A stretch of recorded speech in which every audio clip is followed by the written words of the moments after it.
So here we are in step 4 with expressions, and you can get to know your character a little bit better and also just finalize their face a little bit more when you're doing your expressions. Here's an example from the book of that alien explorer, and I wanted to point out that there's a different range of difficulty depending on which emotions you choose. For instance, if you are going with the easiest level, let's zoom in a little bit here. Whoops, not that much because it gets blurry. If you're doing 3 different emotions like happy, and then sad, and then mad, it's a little bit easier because the shape of the face and the features are going to change so much that even if you don't draw your character exactly accurately or exactly on model, it won't be as noticeable between these 3 very different expressions. Whereas if you take one expression and you want this character to start out kind of annoyed and, you know, just like not having it, and then get a little bit madder, and then just break out into a flaming rage,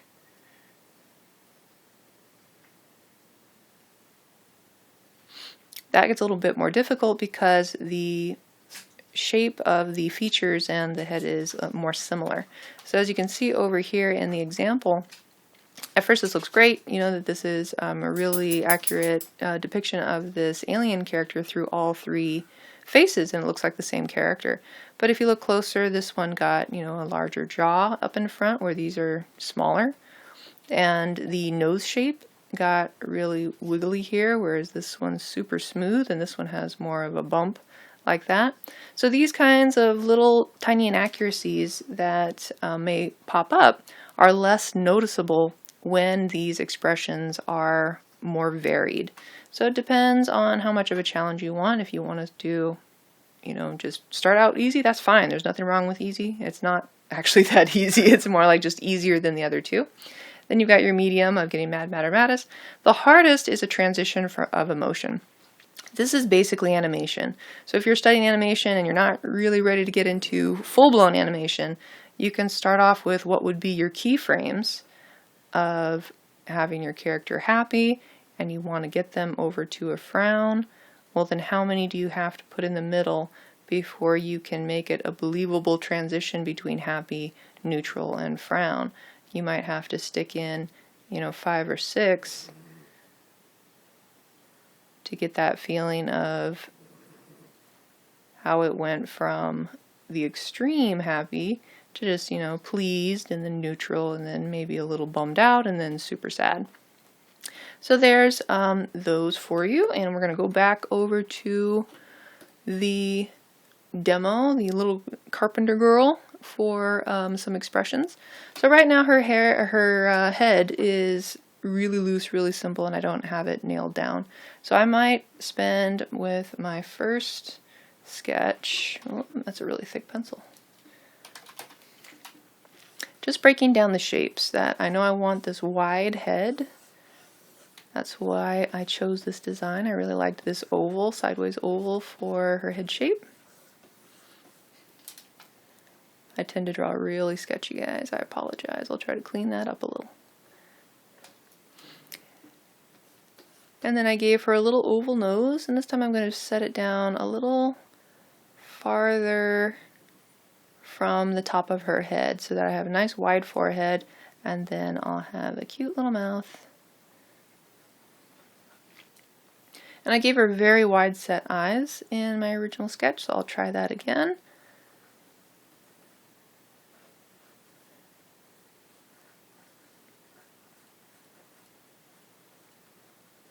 And you can do different thumbnails with just the face as well, but I think we're going to save some time since this is just a demo, and I'll stick with this face shape. So I've got little crescent eyebrows, little sort of crescent eyes, and then her ears going to stick out on the sides here. She doesn't really have a chin so much, but maybe I'll want to give her a little bit more of a forehead, a little more distinction between between these two shapes here. Give her a little bit more of an actual head instead of just an oval. But still trying to keep it wide. That's what I liked about my thumbnail, was that it was a wide head, so I'm going to keep that in there. Then I've got her hair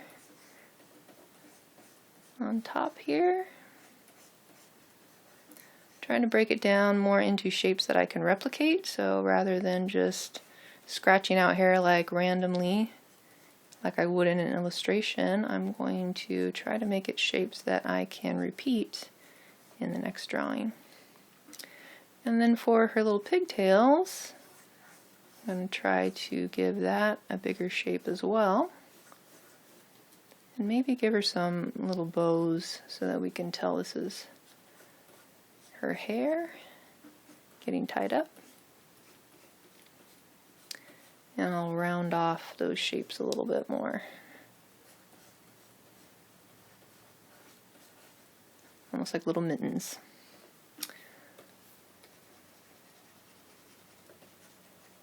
So there's the rough drawing of happy, and now let's just make it easy and we'll put on sad. Now since you are drawing digitally, you have the convenience of taking that first drawing, copying, pasting, and you'll see there's a new layer over here, layer 24. I have to grab the move tool because it's been copied straight on top, and now I can move the copy over. Control D for deselect, and now I have my second face. All I have to do is change some of the expressions here. So let's say I'm doing sad. I don't want to just stick a frown on here, because if I leave the rest of her face the same, it kind of looks like a rubber stamp, and it doesn't really look like she's actually feeling that. But I do want to have this as a kind of a base, a reference, so I'm going to lighten up that layer, go back to my poses layer, and now I can start drawing again, but I can go ahead and change what I need to change. So first off, I'm going to change her eyes. And I'm going to have her eyes look a little sadder by putting in this eyelid here.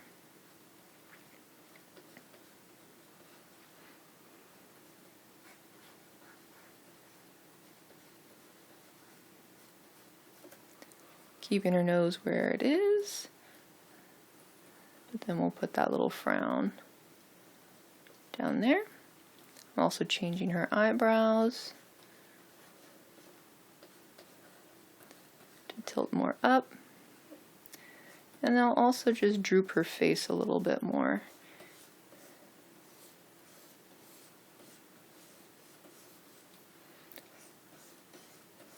Get her hair shapes in here.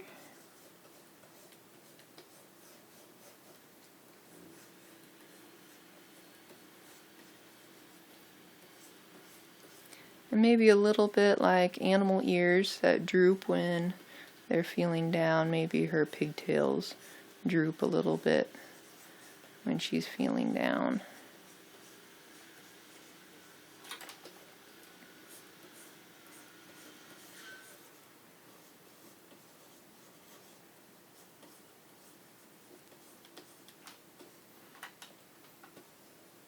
So now I can go back to that layer 24, that was the copy of the one that we made, and I can just delete that by hitting the little trash can button, and it's gone. And now I have happy and sad. But let's say she's surprised at something. I can go ahead and get that original again. Make sure you're on the layer that you want to copy. Control C. Control V for paste, and there's my second one, but I have to get my move tool and move it off to the side so that it won't be smack dab on top of my last one. Control D for deselect, and we're going to lighten this up again. Go back to your poses layer, and then we'll make this one more surprised. And again, I could leave it as it is and just give her a little O mouth, and that would be surprised, but I want to use her entire face. So I want to feel her jaw dropping down a little bit as she's so surprised. Oh my goodness. And then her eyes are going to open up a little wider.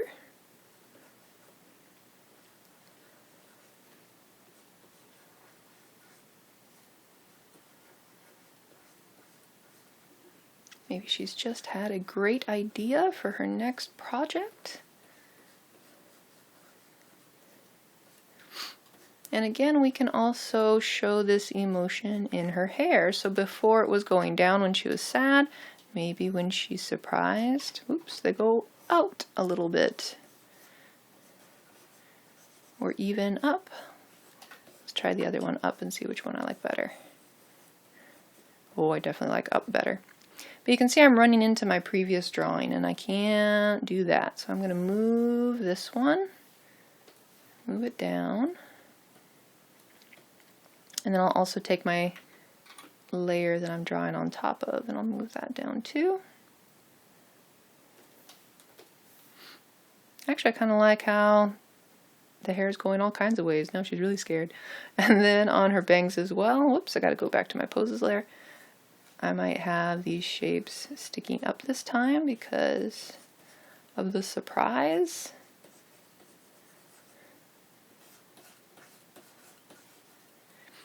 I'll draw where the hair meets the forehead.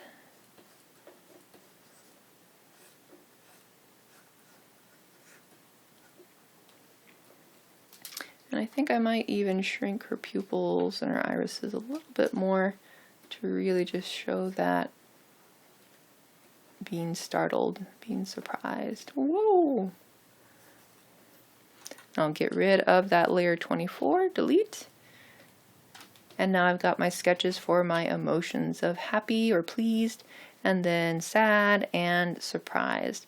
Now these are just sketches, so if you want to do your final lines on top, all you have to do is again take down that opacity from 100% maybe down to 30 or 25, whatever lighter, and then get a new piece of paper or a layer, and I'll name this one ink, or sometimes lines, just something to remind me that that is my black lines, my final lines. So then to ink, I'm just going to use my pen tool, and a lot of people like these stabilizing tools and they'll go up to like 40. I don't like going up that far. I tend to keep it more towards 20 so that I can keep the feeling of my original stroke and just have it smooth out a little bit.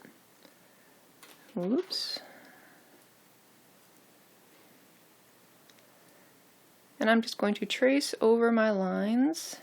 Nothing fancy here. I am working with a tablet, which makes this very easy. If you don't have a tablet, probably better to do this whole process on regular paper and then scan in your inked artwork at the end.